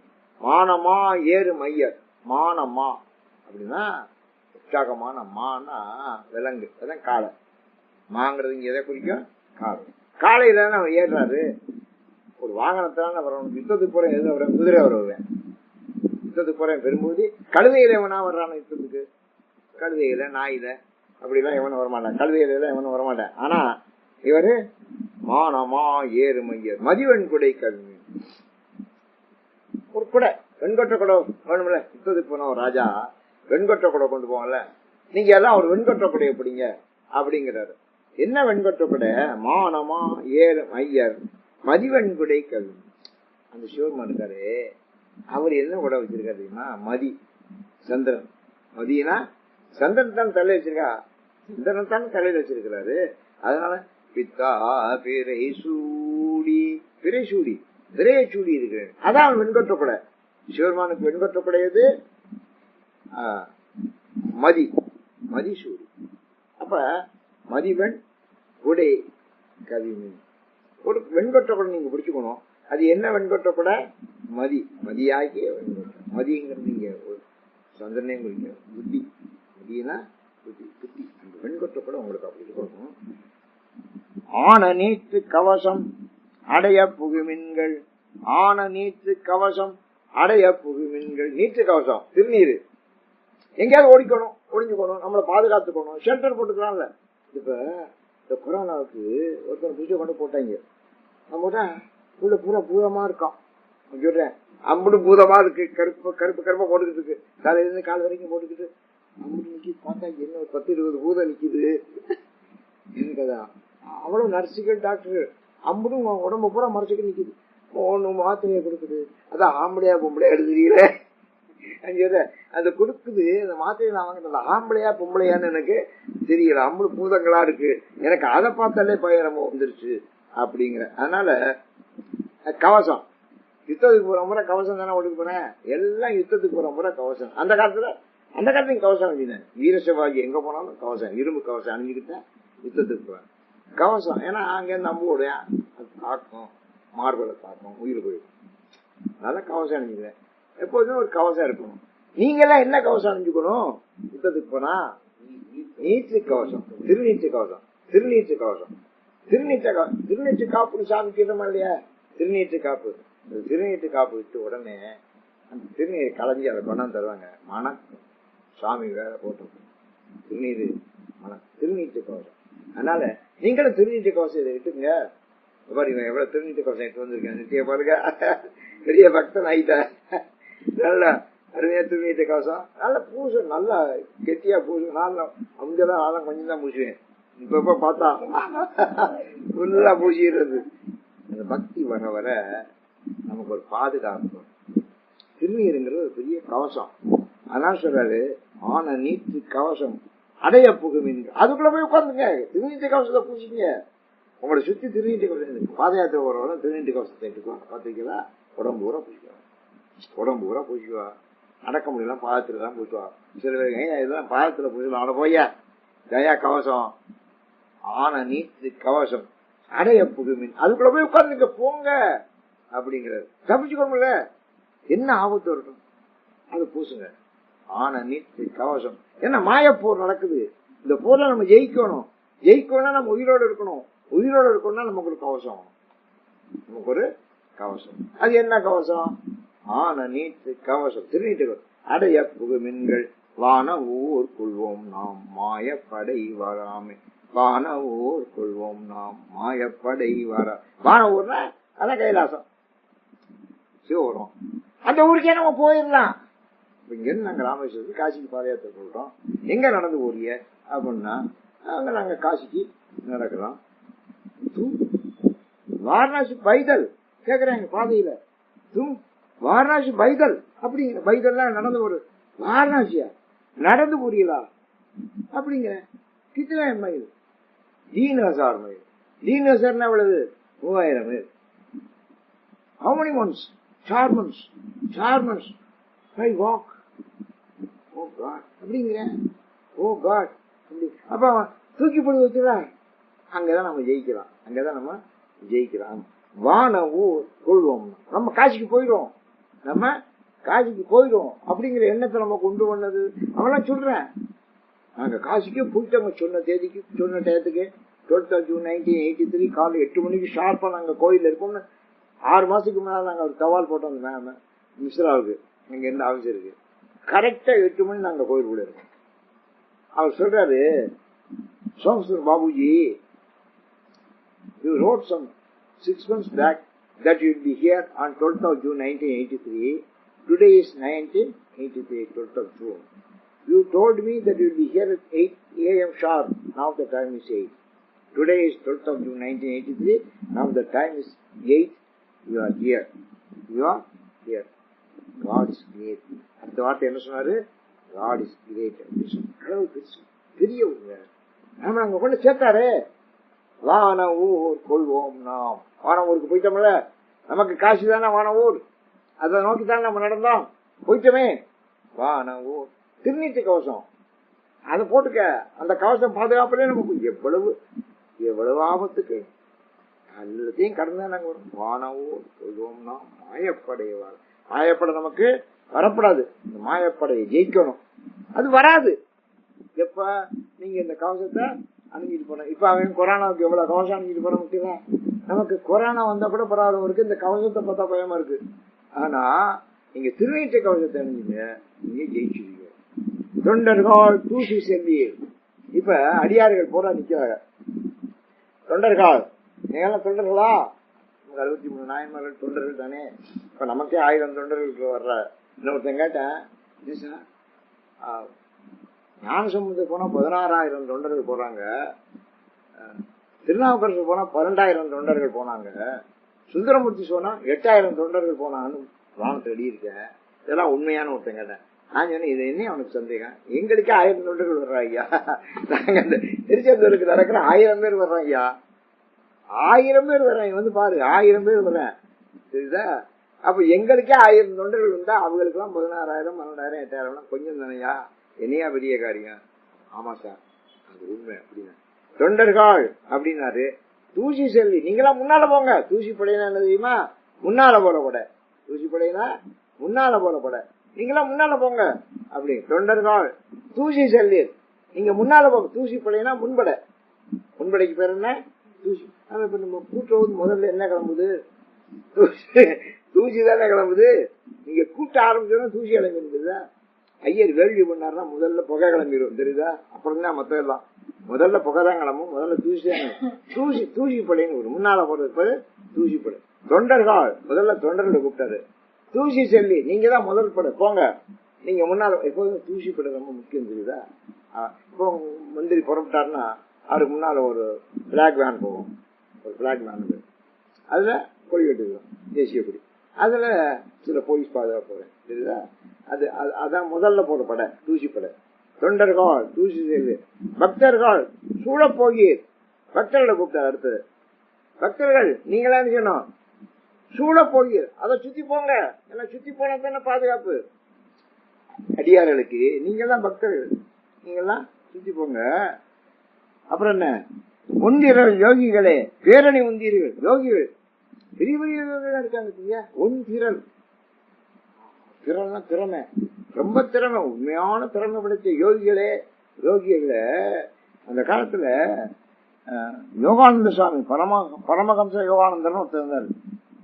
அது கொஞ்ச காலத்துக்கு முன்னால காலமானாரு, அமெரிக்காவில இருந்தாரு. பரமஹம்ச யோகானந்தர், அவருடைய புத்தகம் ஒரு அற்புதமான புத்தகம், 100 ரூபா அந்த கதையை போட்டாங்க. அது கூட படிச்சிருக்கேன். அவர் எப்படி கூடி விட்டு கூடி பாய்வார் யோகத்தை. அவருடைய வாழ்க்கை வரலாறு ரொம்ப படிக்க வேண்டிய வாழ்க்கை வரலாறு. ரொம்ப யோகம்னா மூச்சு விடுறதை கட்டுப்படுத்துறது மட்டும் இல்ல, அதுக்கு மேல பல விஷயங்கள் இருக்கு யோகத்துல. அதெல்லாம் அவருக்கு தெரியும். பரமஹம்ச யோகானந்தர், அதை வச்சுதான் இப்ப யோகானந்தா அன்னைக்கு ஒரு புத்தகம் வெளியிட்டான். அந்த விழாவை கலந்துக்கிட்டேன். அவங்களும் யோகிகள் தான். அதனால ஒன்றிரல் யோகிகளே. ஒன்றிரல்னா அதான் திறமைகளை உடைய யோகிகள். யோகிகள் நினைச்சா என்ன வேணாலும் பண்ணலாம், அவங்களுக்கு அவ்வளவு திறமை. ஒன்றிரல் யோகிகளே, பேரணி உந்தீர்கள். நீங்க தான் பெரிய அணி. இப்ப பேரணி போறேன், பேரணி வரேன், வரேன், ஒரு 15 பேர் வரேன், பேரணி போதுங்கிறேன். 15 மொத்தமே 15 பேர் தான் போறேன். இதுதான் பேரணி. ஏண்டா பேரணினா என்னடா 15 பேர் வைக்கிட்டு பேரணிங்கிறீங்க? ஆமா, இதுதான் பேரணி. அப்படிங்க. பேருக்கணி. அது என்ன பேருக்கணி? பேரணின்னா சும்மா போய்கிட்டே இருக்கணும், போய்கிட்டே இருக்கணும். அந்த காலத்துல பெரிய யுத்தத்துக்கு புறப்படுவாங்க. சோழ நாட்டுல சோழர்கள் பட புறப்படும். சோழ நாட்டுக்குள்ள நீங்க போயிட்டீங்கன்னா இந்த ரோடு பூரா வளைஞ்சு வளைஞ்சு வளைஞ்சு வளைஞ்சா போகும். பாத்தீங்களா? எல்லா ரோடும் வளைஞ்சா போகும். இங்கெல்லாம் ஸ்ட்ரெயிட்டா இருக்கும். அவனுக்கு ஏன் வளைஞ்சு வளைஞ்சு போட்டான்னா எல்லா பக்கமும் வயல், வயல்ல வளைஞ்சு வளைஞ்சா போட முடியும். கரிசி கிடையாது, வயல்ல வளைஞ்சு வளைஞ்சு. ஏன் வளைஞ்சு வளைஞ்சு போட்டான்னா அப்படியே வளைஞ்சு வளைஞ்சு போனா அந்த முதல்ல போகுது போல பிளாக் போகுது வர கொடிப்படை தூசிப்படை, அது இந்த கடைசியா வால்படைக்கு தெரியும். கடைசி படை அங்க தெரியும். அங்க போய் முதல் படை வேற அங்க போவேன், கடைசி படை வேற அவனுக்கு தெரியும். ஆனா வளைஞ்சு வளைஞ்சு போறதுனால தெரியும். நீங்க ரயிலே வளைஞ்சு போனா நீங்க இந்த கடைசில அந்த கடைசியை பார்க்கலாமே. வளைஞ்சு ஸ்ட்ரைட்டா போனா உங்களுக்கு தெரியாது, வளைஞ்சு போனா தெரியும். அதுக்காகத்தான் அந்த காலத்துல ரோடு தஞ்சாவூர் அப்படி போட்டேன். அதெல்லாம் யாரு காலத்து? சோழர்கள் காலத்து. அவ்வளவு படையெடுப்பு நடத்திருக்காங்க. சோழர்கள் படையெடுப்பு மாதிரி உலகத்துல எந்த படையெடுப்பும் கிடையாது. அவ்வளவு படையெடுப்பு நடத்திருக்காங்க. அதனால ரோடு அப்படி போட்டேன். அதனால ஒன்றிரல் யோகிகளே பேரணி உண்டீர்கள். நீங்க பெரிய பெரிய அணியா போனீங்க போங்க அப்படின்னா அதையும் போறேன். பார்த்தா பேரணியா தெரியுது, எங்கிட்டு பார்த்தாலும் தெரியுது. அந்த கடைசி பார்த்தா இந்த கடைசி வரைக்கும் தெரியுது. பேரணி உண்டீர்கள், நீங்க புறப்படுங்க அப்படி. யார? தொண்டர்களை தூசிப்படையா அனுப்பினாரு. அப்புறம் பக்தர்களை சைடு படை பக்கப்படையா அனுப்பினாரு. யோகிகளை பேரணி, நீங்க பெரிய அணியா போங்க அப்படின்னாரு. சிந்திரன் சித்தர்களே, நம்ம பேராற்றல் படித்த சித்தர்கள்.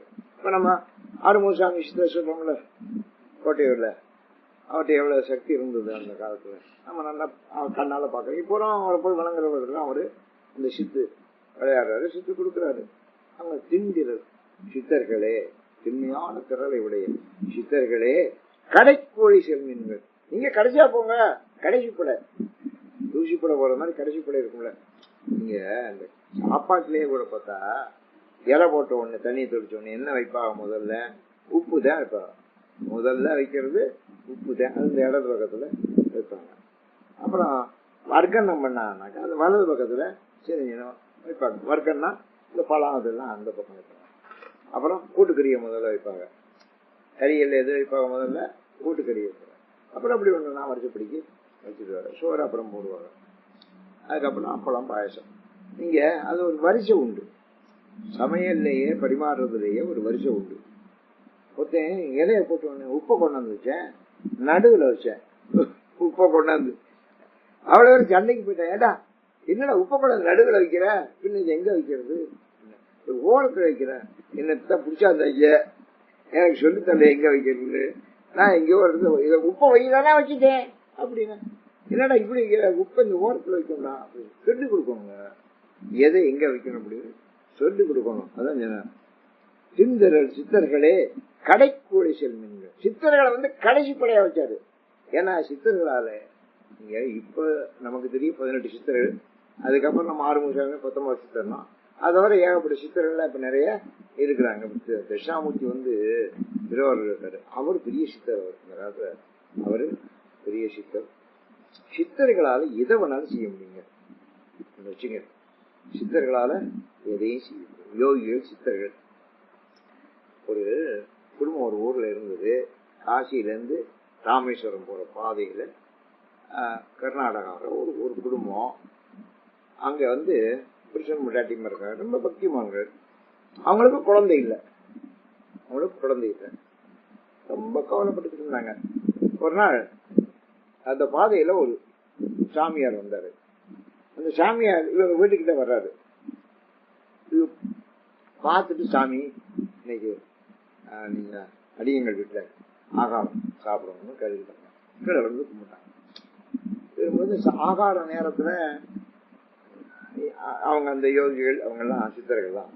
யாராவது கூப்பிட்டா மறுக்க மாட்டாங்க. கீழே கும்பிட்ட உடனே சரி ஆகட்டும் சாமி வாங்க கூப்பிட்டு போனாங்க. கூப்பிட்டு போய் வீட்டுக்குள்ள உட்காத்தி வச்சா, தடுக்கு போட்டு உட்காத்தி வச்சோம். உட்காத்தி வச்சோடனே கீழே நமஸ்காரம் பண்ணி பூஜை வாங்க. பூஜை வாங்கினோடனே அவரு கேட்டாரு, உங்களுக்கு குழந்தை? 2 பேரும் தான் கும்பிடுறாங்க. எப்பவுமே குடும்பத்தோட விழுந்து கும்பிடணும்.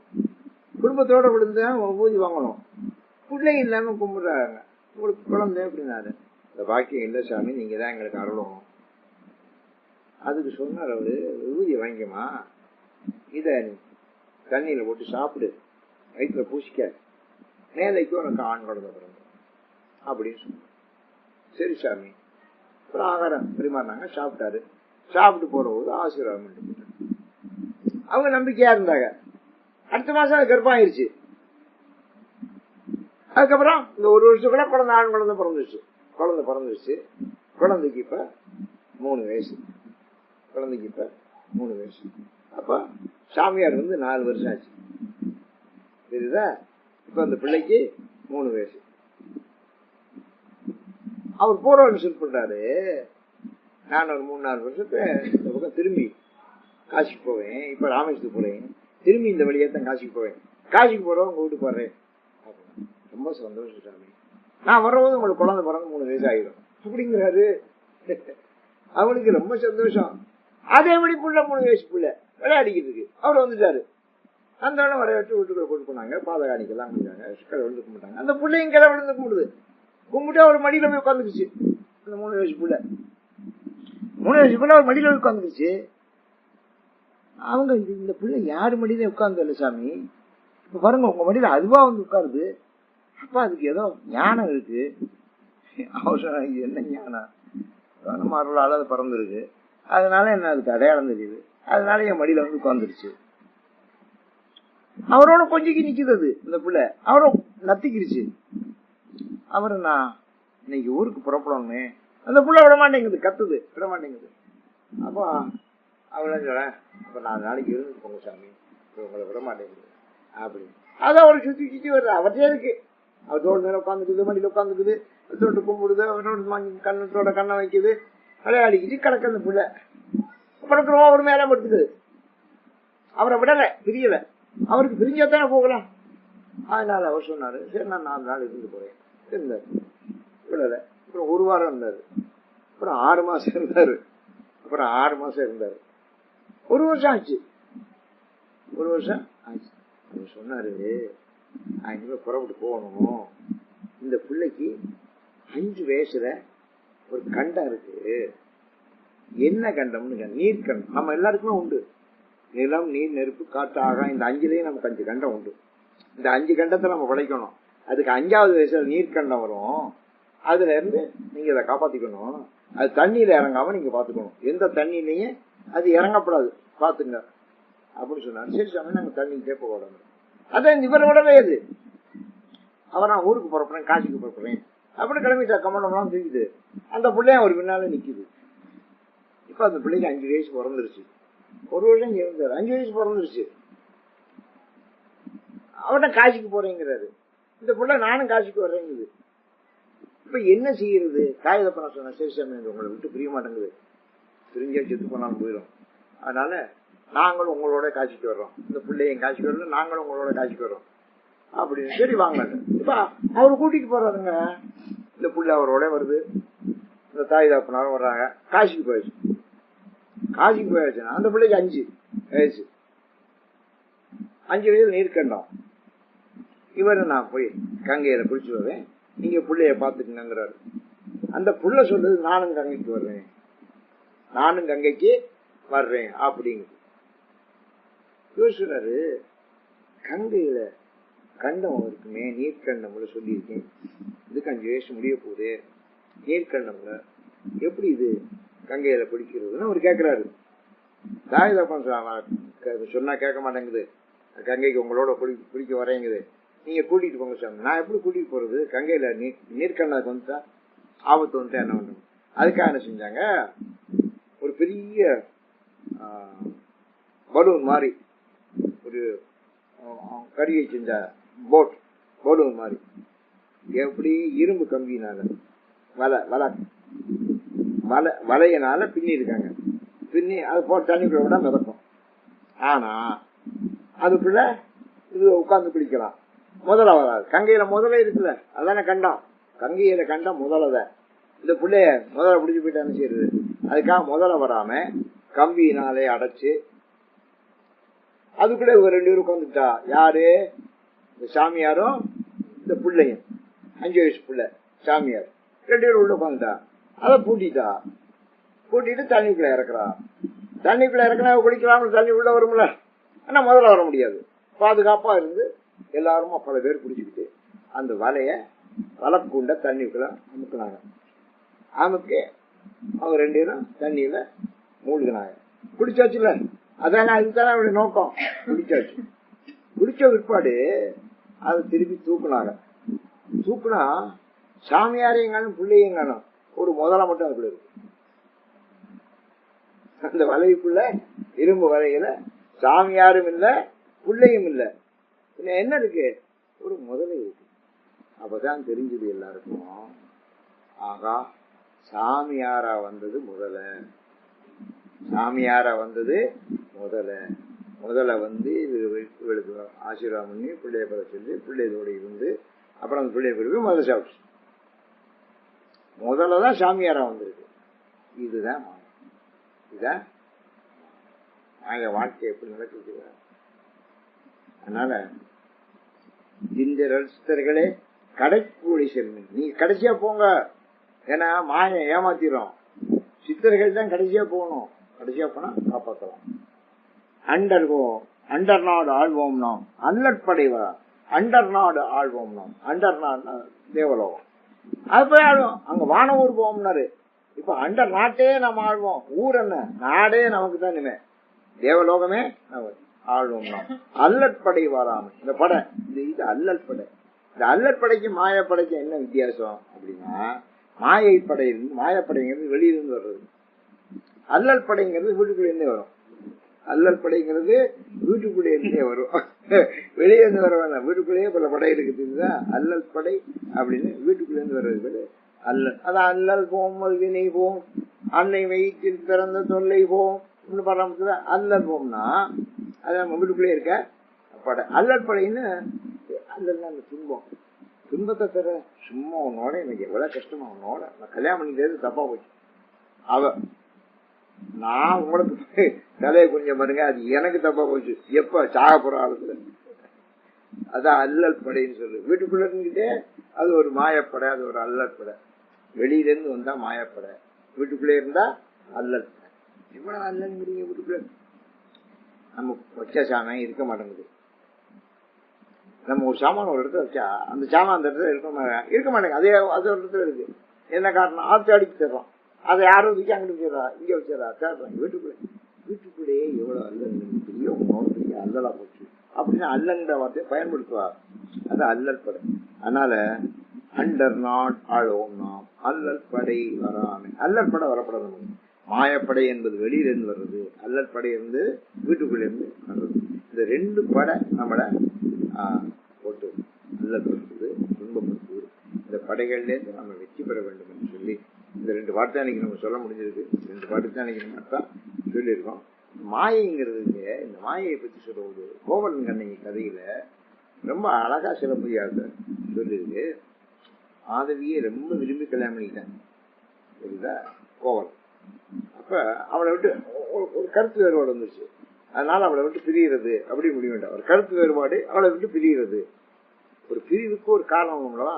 அப்ப மாயப்போய் பல கூட்டும் மாயத்தாள் பாடினாங்க பாட்டு போடுறாங்க.